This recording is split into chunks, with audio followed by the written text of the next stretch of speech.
Hello, I'm Lucy and today I'm going to walk you through on what to expect when you board your cruise with Ambassador Cruise Line from London Cruise Terminal in Tilbury. I'll also be including some things that you need to know before you go. Things may change or differ on your sailing, but this is just an idea of what to expect with some tips. But this guide will help you feel prepared before your cruise and make sure the beginning of your holiday starts smoothly. Before we get on to embarkation day, there are some things that you need to know and be aware of before your cruise so that you're fully prepared and organised so that embarkation day is a breeze. Once you've booked your cruise, you'll be given an IAM reference number, which is assigned to your booking, which you will use to log into your booking from the Ambassador website. On this dashboard, under guest information and check-in, you will need to fill in your passport information and travel information.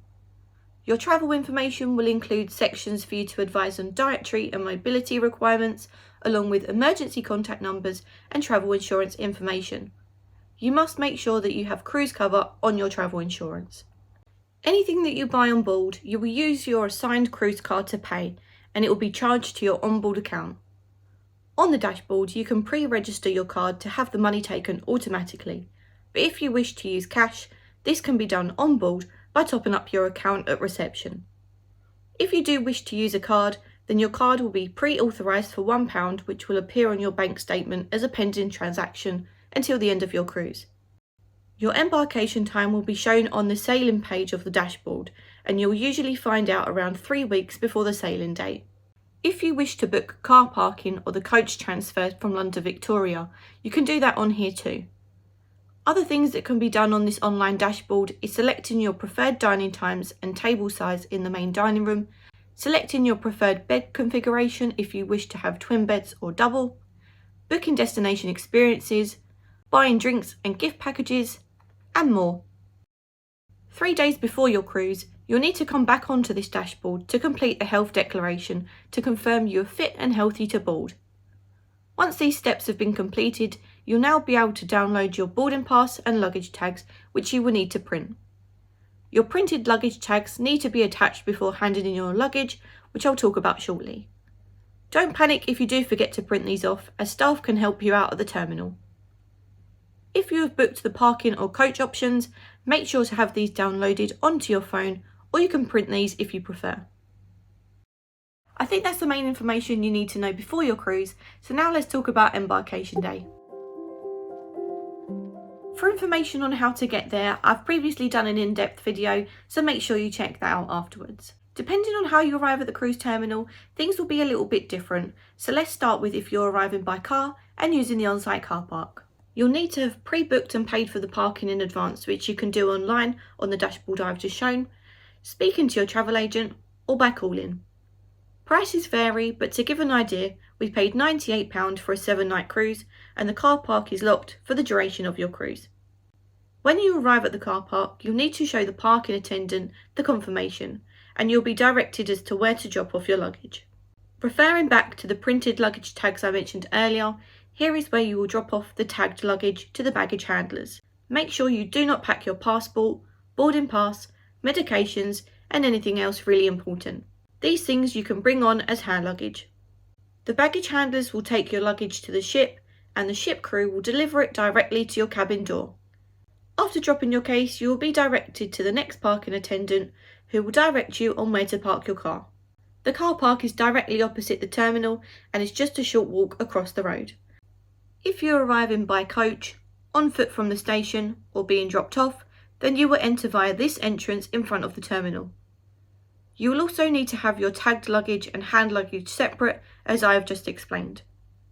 However, your tagged luggage will need to be dropped off to this point and will also be taken onto the ship for you, again next seeing it outside your cabin. As you enter the terminal, make sure to have your boarding pass ready. In here there is a small refreshment stand selling drinks and snacks. Also, how funky are the toilets in here? Next, you will go through security like you would at an airport, but there is no need to remove liquids from your bag. Please note though that you are not allowed to bring alcohol on board, and any found will be confiscated and stored until the end of the cruise. There is a lot of history within the cruise terminal, so take some time to check out the displays.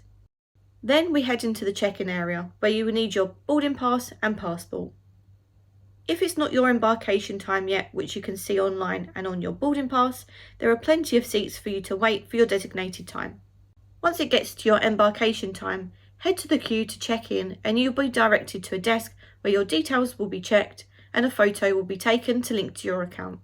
Once that's all okay, you'll collect your cruise card from these tables, which, as I said earlier, you'll use to pay for everything on the ship, which gets charged to your onboard account. You will also need your card to get on and off the ship, and it gets scanned by the security team on board. Another thing you use your cruise card for is the key to your cabin.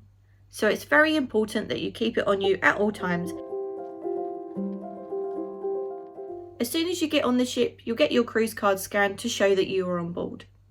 You'll likely embark into the atrium area and greeted by crew who will advise which direction your cabin is located in. Our cabins were ready at 2 p.m, so if you're on board earlier, here's a few things that you can do while you wait. Something that a lot of people would do is to head to the buffet. Don't be alarmed if it's busy, it's included in your cruise fare, so it's a popular option.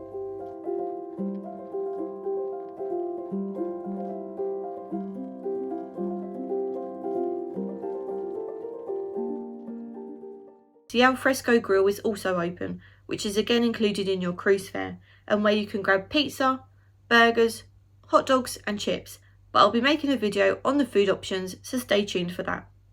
If you like to treat yourself to a spa treatment, I recommend doing this on embarkation day to get your preferred time slot early. I've previously missed out on getting treatments done as the spaces do get full, especially on sea days. For those who want to use cash for their onboard account instead of registering a card, you must place a cash deposit to your account at reception within 24 hours of boarding. If you packed your swimwear in your hand luggage, you may wish to take a dip in the pool or hot tubs if it's nice weather. But what I like to do is explore the ship and get my bearings so that I know where everything is and that I don't miss out on any venues until the last day, which I have done before. Once your cabin is ready, head there to drop off any hand luggage, and you'll also find your all aboard programme. You'll get one of these delivered to your cabin every day with information for the following day. This will have important information on opening hours for all venues, including meal times for the restaurants, the activities around the ship for the day, and much more. On embarkation day, you'll find information about the safety drill, also known as a muster drill on the all aboard programme. Your information may differ to mine, so it's important that you read the programme. Typically, you will have a designated time for the muster drill in which the ship's horn will sound 7 times, followed by 1 long blast, and you will need to head to your designated muster station for this time. You can find your muster station either on the front of your cruise card or on the safety instructions on the back of your door. Crew will be waiting outside the muster station to scan your cruise card to show that you have arrived.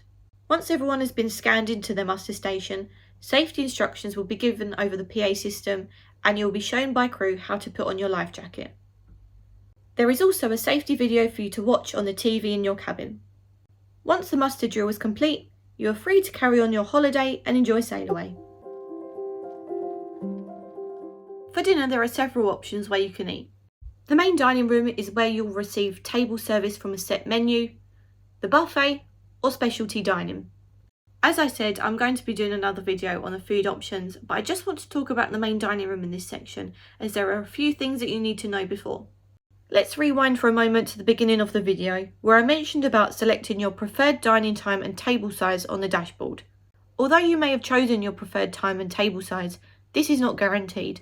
You'll find out your actual designated table number and sitting time on a card in your cabin, which looks like this, and this is your table for the duration of the cruise.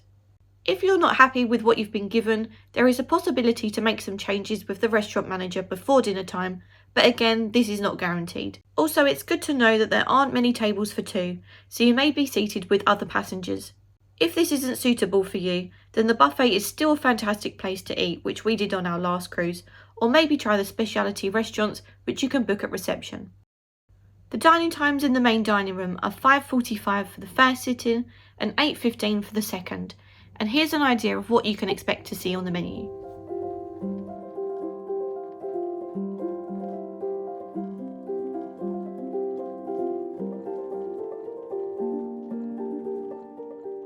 The shows in the theatre are timed around the dining times in the main dining room, so that you have enough time to eat your meal and then head to the theatre if you wish.